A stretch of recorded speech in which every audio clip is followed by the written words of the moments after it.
One of the main reasons people buy Teslas or EVs in general is to save money on maintenance and running costs. You don't have to worry about oil changes or other fluids. You don't have to worry about getting gas for your vehicle. There's way less moving parts and so therefore way less maintenance required. I've had my 2024 Tesla Model 3 long-range all-wheel drive. It's the Highland Refresh version for almost a year and a half now. I have done absolutely zero maintenance to this point on my vehicle and I'm at 37,000 kilometers and that is 23,000 miles and I've done nothing. But today I'm going to do all the maintenance and show you guys what's all required to own this car for this amount of time. I'll show you very simple things like interior care, cabin air filter replacement. I'm also going to mention a few preventative maintenance tips to make sure your car stays in tip-top condition for as long as possible. Looks like it's time to replace the wiper blades. When doing wiper blades, Tesla makes it easy. So you press the car, you press service, and you press wiper service mode. Now if you aim up at the windshield, when I press it, the wipers roll up so that they're nice and loose and ready to go. So here in wiper service mode, the wipers are up. You can move them to wherever you want, so it's super convenient for changing them. So let's see just how easy these actually are going to be to swap out. Wow, that was actually incredibly easy for never doing this and not setting this up before. These are the OEM Tesla wipers that I ordered right from the Tesla shop. Thanks to you guys buying cars with my referral link. I have credits for that, so I got these sort of for free, so thank you guys.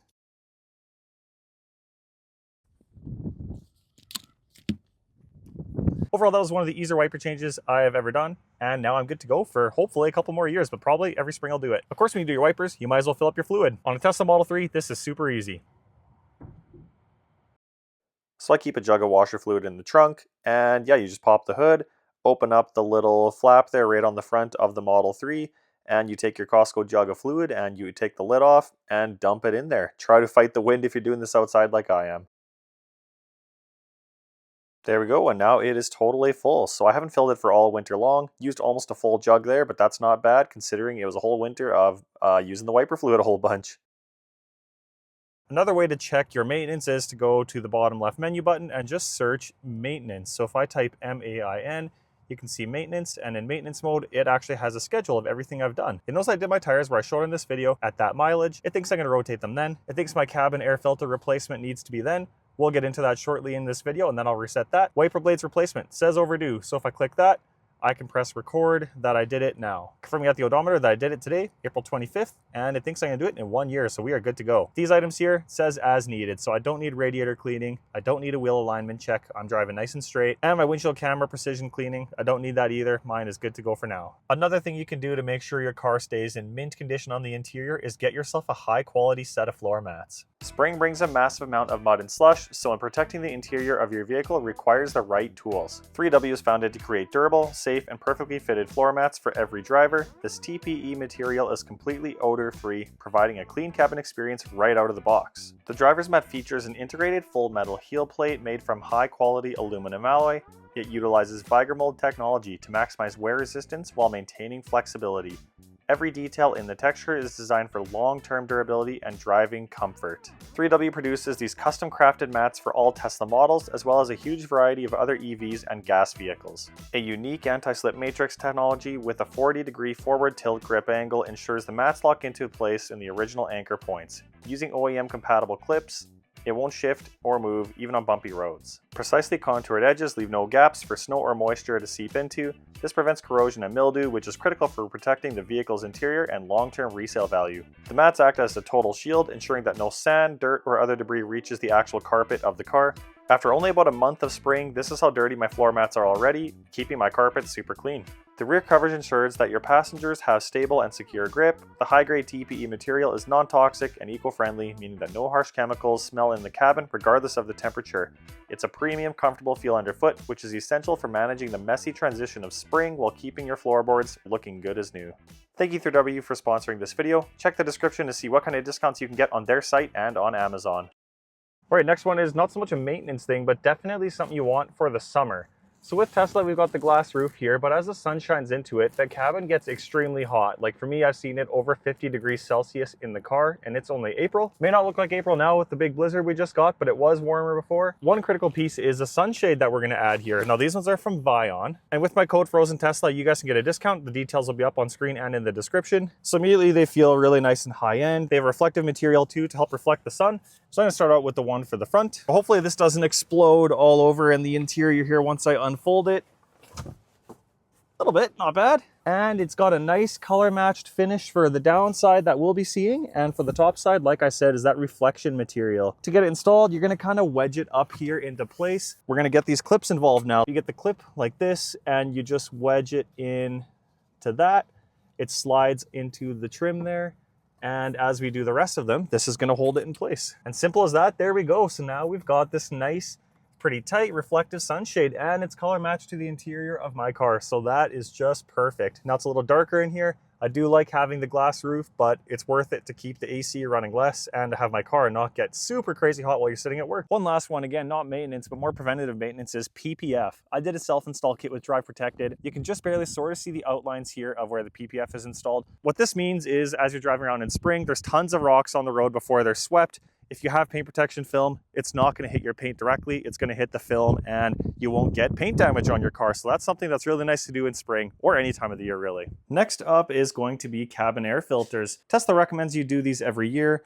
I've got a set here from Vion, packaged way nicer than the OEM Tesla ones, which I have here. So I'm going to quickly open this. So the Tesla OEM one is quite literally just a box and a filter. Looks fine, but this one is not carbon activated, and Tesla requires 2 cabin air filters every time you replace it. So this kit from Vion has clearly 2 in the one box. And you can see here, HEPA plus activated carbon cabin air filter. So this one I'm gonna go with, especially because Saskatchewan, where I live, gets a lot of forest fires. And so the air ends up being really smoky for a lot of the year. And as for the filters themselves, looks like there's one filter there. Another filter, comes with a couple little tools and a pry bar too. And I know why that is, and I'll show you guys in a sec. So I am gonna go ahead and use these Vion ones. So my Tesla OEM ones will be backups. This is definitely gonna be more of a hassle than an average cabin air filter, but it is what it is. So the first step it says is to move the seat all the way back and remove the floor mat. So I will do that. This is definitely a lot more involved than an average cabin air filter I've ever done. I can tell you that for free. So I'm trying to go along here and just trying to get some clips undone. But folks, I gotta say, this is a bit of an extra amount of effort here. All right, I am getting somewhere. There we go. Oh my goodness, that was quite the job. So as you guys can see, there is a ton of clips here. All of these had to come off, but yeah, I mean, I guess that was doable enough. Took me a couple minutes. Get that out of the way for now. And I can see where the cabin air filters are. So if I bring you guys in here, you can see that up here is where the filters are. So to open it, it's a pretty simple pinch clip, and I hear a ton of airflow, so I just realized maybe I should turn off my HVAC while I'm doing this. There we go. So I've turned off the fans. So that has a pretty good seal, obviously, because that made a lot of noise when I opened that. But yeah, once you get that lid off, there is your factory filter. Now I believe there is going to be something in the way here. I think I've got to move this. So to get access to pull this thing all the way out, it is just going to be pulling this off. It should just be magnetic and clip right out. Let's see here if I'm right about that. Yep, I hear something unclipping at least. So that just popped. Hopefully that was a good sound. And if I pull continually here, it's just pulling this whole thing out.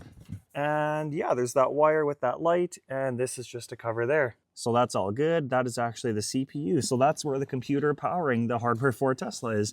But now I will have full access to pull these filters out. So with the pull tab up here, or down here actually, I'm gonna see what it takes to pull this thing out of here now. There we go. So it's sliding out and it is clear. Nice, so that's one. I'll stack that there and I will get the second one too. So the second one is just stacked below. You can see I'm lifting it up and pulling it out. So let's get these out of here and check the condition of them after about 36,000 kilometers. I think that's around 20,000 miles.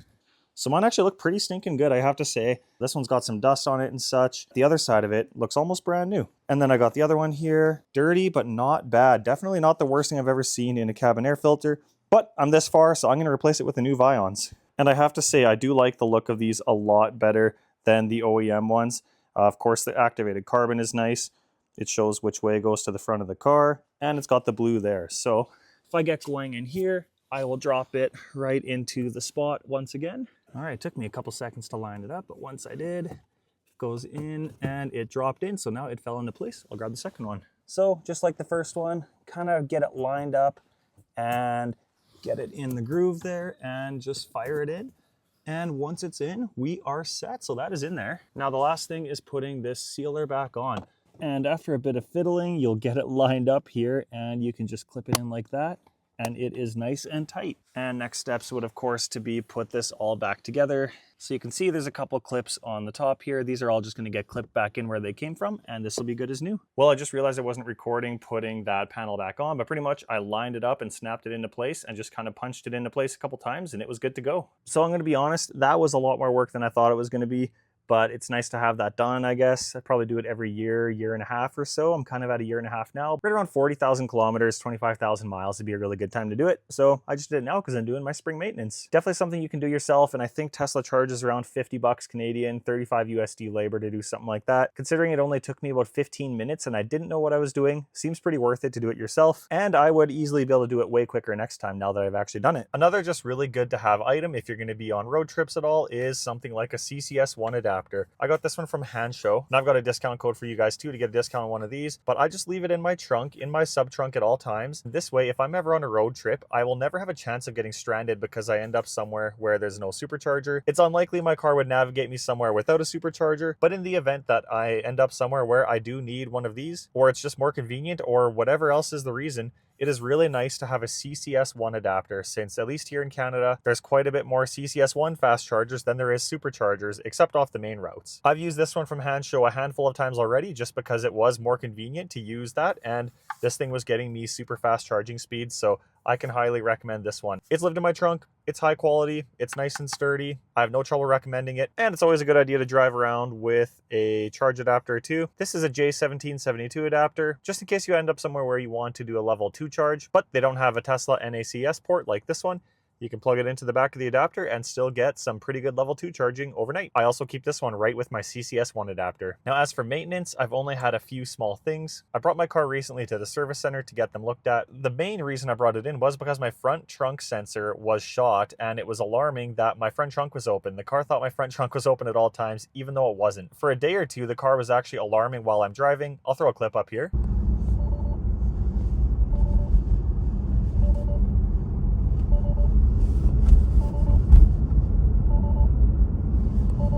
And my Tesla app would randomly mention that my front trunk has been left open, and so I had to wait a couple days for the part to get shipped in. I got that replaced, totally free. They gave me a loaner car for the day, and within a couple hours, it was fixed, good as new, totally free under warranty. The only other issue I really had was my cup holder not really closing, but now I got it replaced by them under warranty for free, and now this closes. So this used to just get jammed there, it wouldn't slide out, but now works just great, just like new. As for interior maintenance, extremely simple.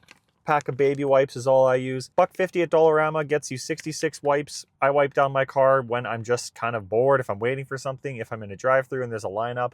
I'll just look around. If there's dust, I'll wipe it, and my interior is basically mint. I wipe down the white seats with it too, and my white seats are looking incredible. This is all I use on the white seats, and I figure if it's gentle enough for a baby's skin, it's gentle enough for the seats of my car. I get unscented as well, just because I feel like it's probably less chemicals involved, so probably better on the seats than the interior. But yeah, it's been mint so far with just the baby wipes on my interior. And as you can see, my white seats are still white. As for other maintenance, there really is nothing else. Another thing that you'll do if you live in a place where you get winters is tire changes. I have a full guide on how to change the wheels and tires on your Tesla. I'll throw it up on screen here. It is very simple, probably even easier than doing it on a regular vehicle since there's dedicated jack points, but I'm not going to get into that here. Just know that I have a guide on how to do that, and you should do it yourself to save a whole bunch of money if you need winter tires. I hope this maintenance rundown was helpful. All the products used in this video are going to be linked in the description, most likely with discount codes as well. So if you're interested in anything I used here, I stand by everything I recommended, and you can get a discount using my link and code. Thank you for checking out another FrozenTesla video. I'll see you guys on the next one.